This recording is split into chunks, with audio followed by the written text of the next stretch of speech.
We're going to move now into the Australian environment and to an industry that has made a lot of progress in terms of its environmental sustainability and particular water use. And with me here this morning to discuss that, the case of cotton in Australia, is cotton and sugar analyst, Charlie Clack. Charlie, welcome to Livestream.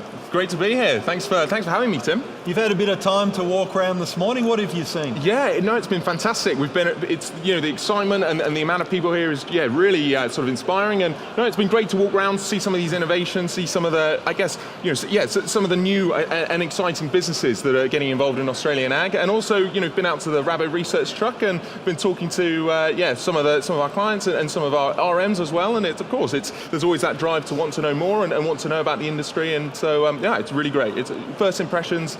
Thumbs up. Yeah. And Charlie, when we catch up with our clients on cotton, and when you're in the food truck or out and about in cotton growing regions, I think the two primary issues we discuss is firstly the marketplace, what's happening with supply, demand, pricing. But the second one would have to be sustainability. Why does sustainability come up so often in cotton? Yeah, well, I mean, Tim, cotton has had a bit of a bad rap on the sustainability front, I think, very recently. And it's not just with regards to inputs at the front end. Of course, cotton is involved with, it does use water and pesticides, etc. But it's also right the way through the supply chain, the traceability side and down into the supply chain. Of course, its contribution to the likes of fast fashion, etc. So it's good. And also then in terms of we've got this other debate, we're looking at sort of food and fuel versus fiber. Why are we producing luxuries, potentially, like textiles and clothing, when we could be using those resources for the likes of food and fuel to drive ourselves and our industries. So yeah. Just challenge there that clothing is actually a luxury. I'm not sure the audience is ready for nude live casting from the F to F. So, but I get the point. After basic clothing, that there are luxury textiles. Exactly. And sustainability in cotton varies hugely. Depending on the region, you're almost as much, I guess, as the end use in cotton. Of course, very, very versatile. And Australia itself has had recent headlines in the last few months regarding sustainability and water, particular. So it's a bit of a thorny subject, but I thought it's one I'd like to address. Yeah. So the big one that comes up, of course, is cotton's water use. Tell us a little bit about that and the fact that, of course, cotton isn't the only thing that we grow that uses water. In fact, everything we grow uses water. So how does it stack up in relative water use? Yeah, well, absolutely. No, it has been a major issue, particularly given the drought over the last year or so. So breaking it down by crop, cotton is up there in terms of thirst, up there with thirsty crops. But number one, according to ABS in Australia, is of course rice, using around 11.4 megalitres per hectare. And then cotton comes in second place, and that's at 7.8 megalitres per hectare. And tree crops, nuts and fruits coming in a close third, and that's 5.9. And so, really we are right to address the water issue. Cotton's up there second, and that translates into about 1.9 bales per megalitre in terms of its production. So while irrigated cotton makes up a lot of that, of course, it's worth noting that really, cotton is versatile and it can grow in dryland conditions. Of course, the water use is very highly correlated with the yield, of course. And so, in occasions when there isn't water available, of course, we can grow that in a dryland sense. And in Australia, we see dryland production comprising around 10 to 15% of annual production. But interestingly, in terms of drought, we have seen a bit of an uptick in irrigated cotton, in that growers are choosing to essentially put slightly less water on, not going for the yields so much, not aiming for those top yields, but aiming for, of course, a situation where they're still achieving good margin, but just not with so much water being used. So really, it falls back to that kind of falls back to the individual grower and whether they can make the decision, knowing their costs, knowing the cost of their water, and of course knowing the end price of cotton, which of course plays a huge part. So you've addressed what I think is the starting point for many outside observers of the industry, that when it is planted and irrigated, cotton uses a lot of water per hectare.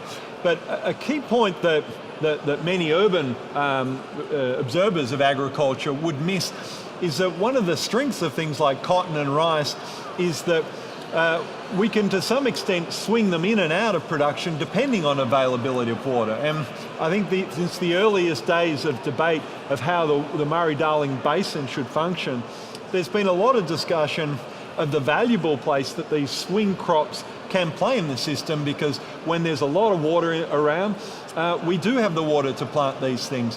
When there's not, and we're in drought years like this, then we don't plant cotton and we don't use water for irrigating cotton. And Charlie, as we were discussing some of the other day, some of the largest cotton properties in Australia that are typically irrigated just weren't planted to cotton this year. Absolutely, yeah. Largest station, you're planting kind of 1% of what they would do usually. Yeah. And if we look at it from a production perspective, we're now in drought, of course. And so previously, these megalitres are taken in 2016-17 when water was very much available. But and we were looking at sort of 4 to 5 million bales of production. Yep. This year we're looking at just over half of that, so around sort of 2.5, 2.6. Yep. So yeah, really, it's a case we can be very flexible with cotton. When the water's available, we can put it in and we can plant and we can achieve good margins. But when it's not there, we don't have to, and that's kind of different, of course, when we compare that to the likes of tree crops or fruit. Yep.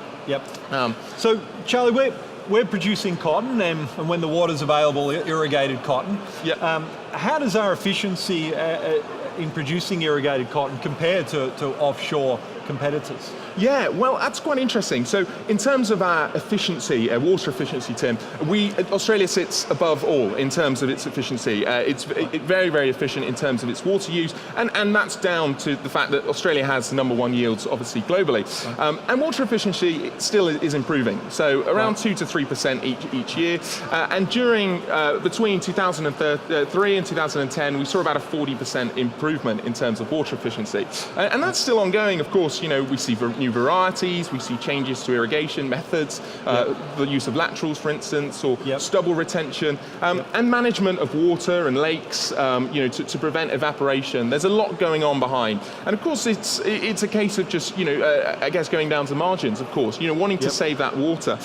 So I guess compared to the US, we are more efficient in terms of our water use, but arguably we are, given Australia's very dry climate, we do look to the US and we see actually water irrigation there is lower. They don't need to irrigate in so many areas. So around 35% of the crop is irrigated in the US, and that is irrigated is less efficient than in Australia. Right.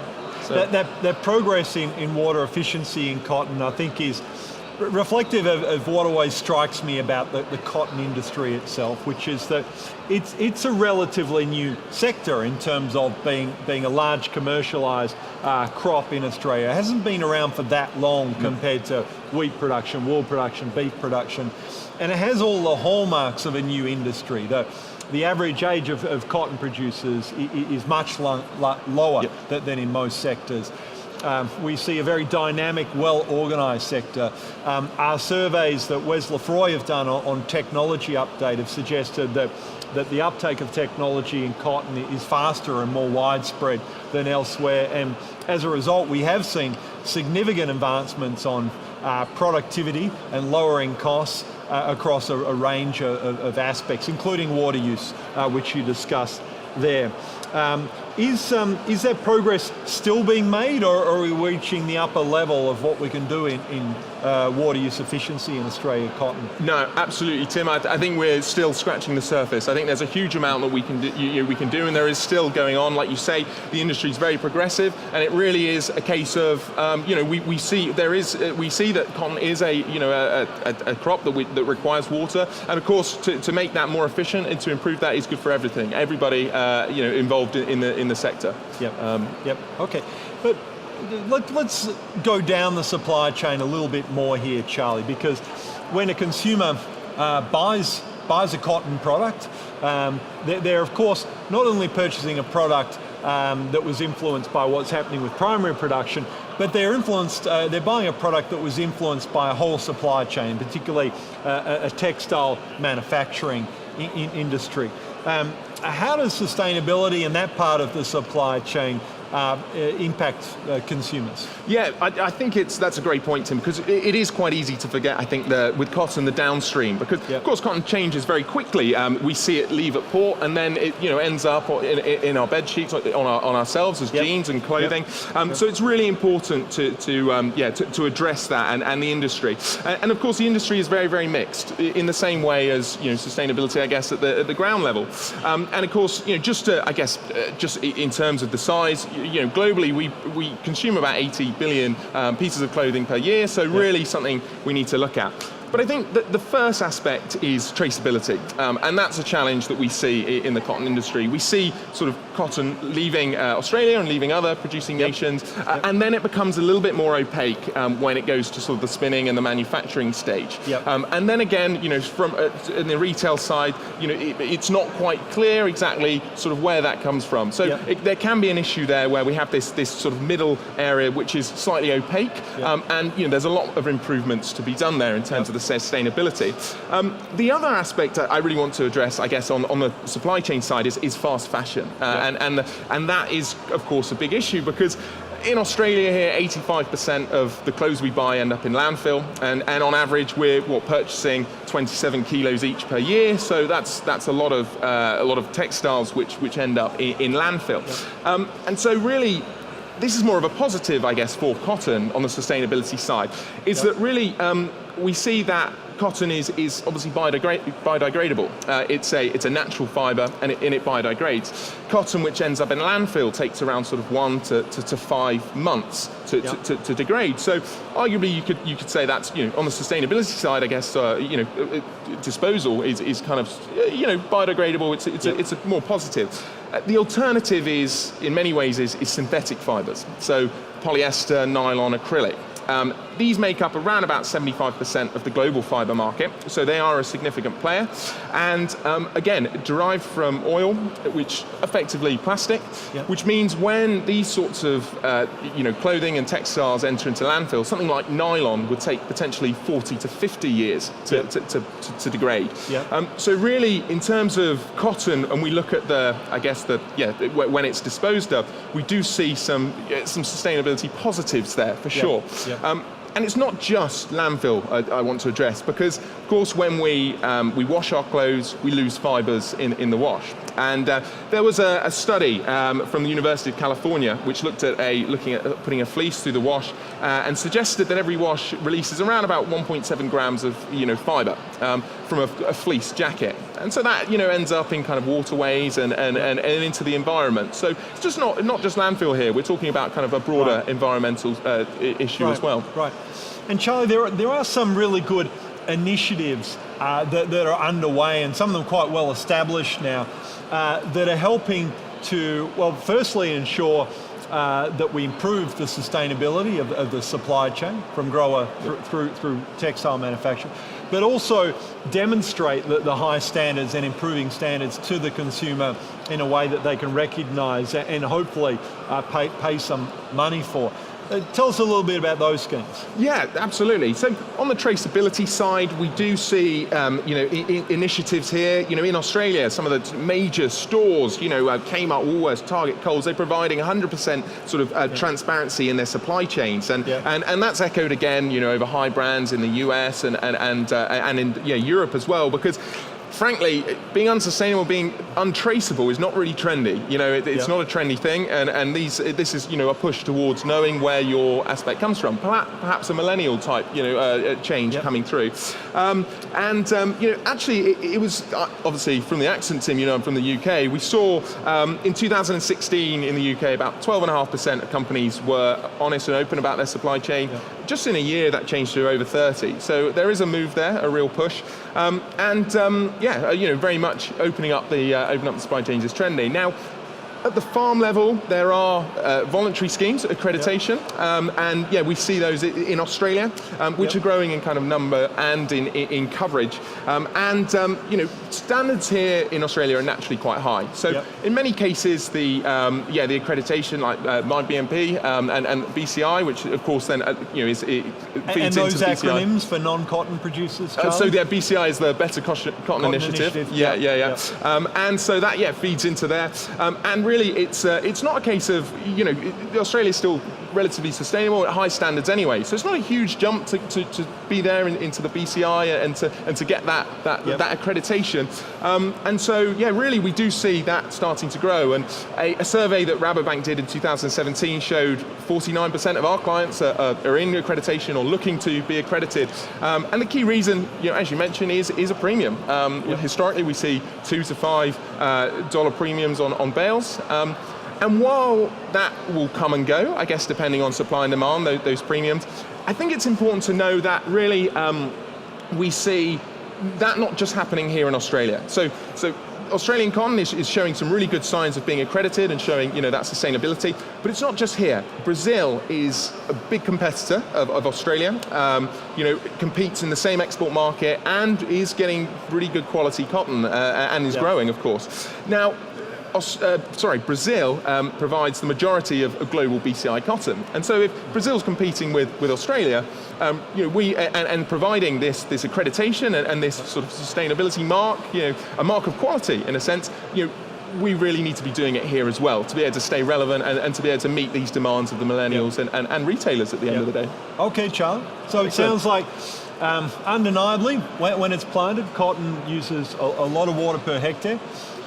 Important thing we've discussed today is that it is to some extent a swing crop. It's not planted when there's not water available, which is one of the key aspects of understanding it. Also highly efficient water use by global standards and making a lot of advancements that are reflective of a very new, well-organised, dynamic industry. Yep. The footprint of the sector is not just production. You raise the textile industry as an important part of that. And some of the initiatives we're putting in place, like Better Cotton Initiative, to be able to measure that, track improvements, and look to monetize that with the consumer. Not just us doing it, places like Brazil also. So we should always strive to stay ahead of competitors. Yep. But to some extent, if they're doing as well, it helps the sector as a whole. So, absolutely. Yeah. Thank you very much for joining us. Thank you, Tim. Here on Livestream, Charlie. We'll see you outside shortly. Will do. Thank you. Yeah. Thanks, Tim.